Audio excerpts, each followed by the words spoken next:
In this video, I'll be taking this old titanium road bike frame with tight clearances and trying to get some thicker, more capable tires in there. I'll be attempting a technique called a 650B conversion.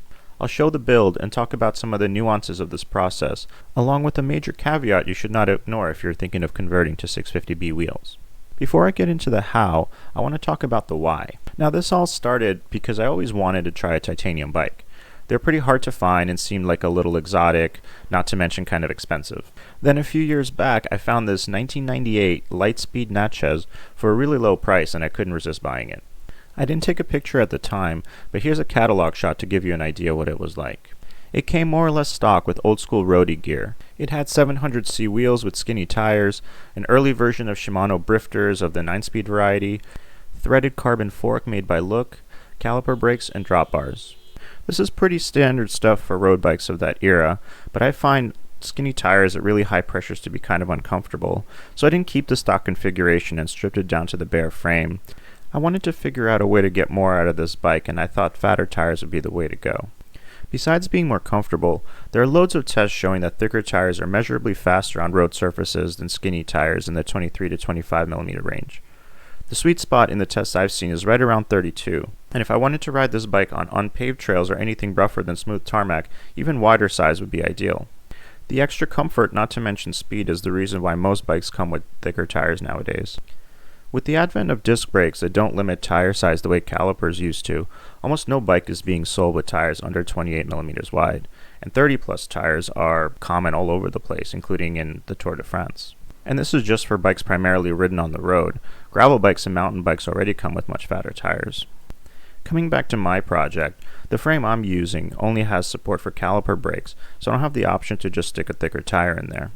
The only option to get a little more chunk into my tires is to go with a smaller wheel size and try a 650B conversion. It's actually a pretty common maneuver with mountain bikes with disc brakes. The way it's usually done is a 29er wheel with a thick tire is replaced with a 650B with a much thicker tire, so the tire is thicker but the frame geometry stays the same. No other changes are needed since disc brakes don't care about the wheel size as long as the rotors are the same size. I've also occasionally seen people try this technique on older bikes, but usually ones with more clearance than a dedicated road bike. I wanted to give it a try and see how well it would work on my Litespeed. The first step was to source some 650B wheels.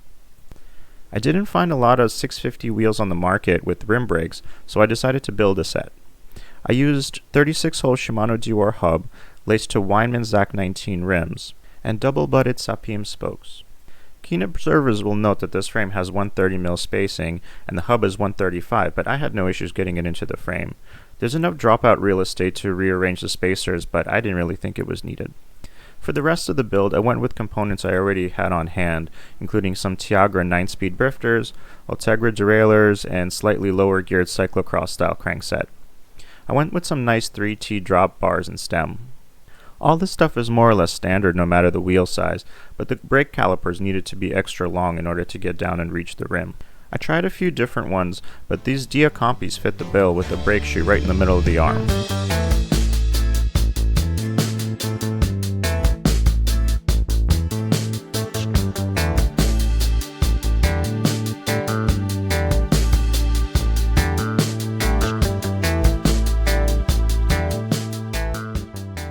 I installed the rest of the components and here's the finished build.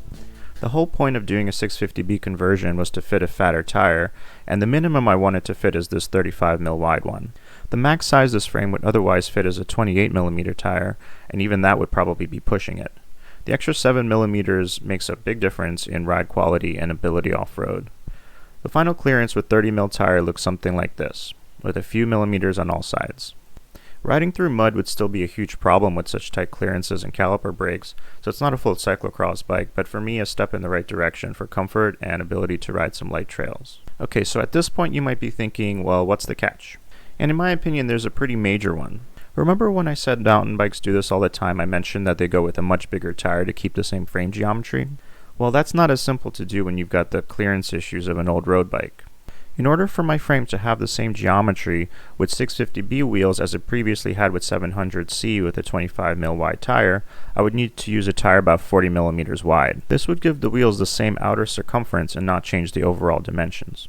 The tire I'm using is only 35mm wide, and you can see there's only a few millimeters of clearance left at the chainstay, so I wouldn't be able to go much wider.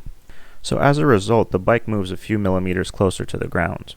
This presents a problem in that now that the bottom bracket is a little lower, the pedals are also closer to the ground. It's only a few millimeters, but the pedals are already just a few inches off the ground, so a few millimeters can make a big difference in your risk of pedal strikes. Here's a look at how much the bike can lean before touching the ground with the pedal, with the crank in the 6 o'clock position. This definitely makes cornering a bit of a concern. One way I would attempt to mitigate this issue is to go with a shorter crank. I used a 170mm one here, but a 165 would be a safer choice. I would also maybe use a smaller pedal like one of these. You should take this issue seriously and do some measurements if you're considering a 650B conversion. Bottom bracket height will vary a little bit between different bikes and different manufacturers, so it might be a bigger problem on some than others.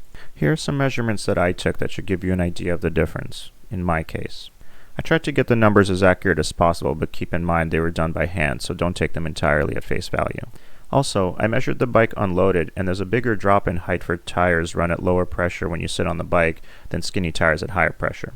I only put a few miles on this bike so far, but it's a fun ride. I found it quick and responsive, and it seems to climb really well. The thicker tires seem to help going over potholes and any kind of road imperfections. The bike came in at just under 22 pounds all in with the saddle and pedals and everything else.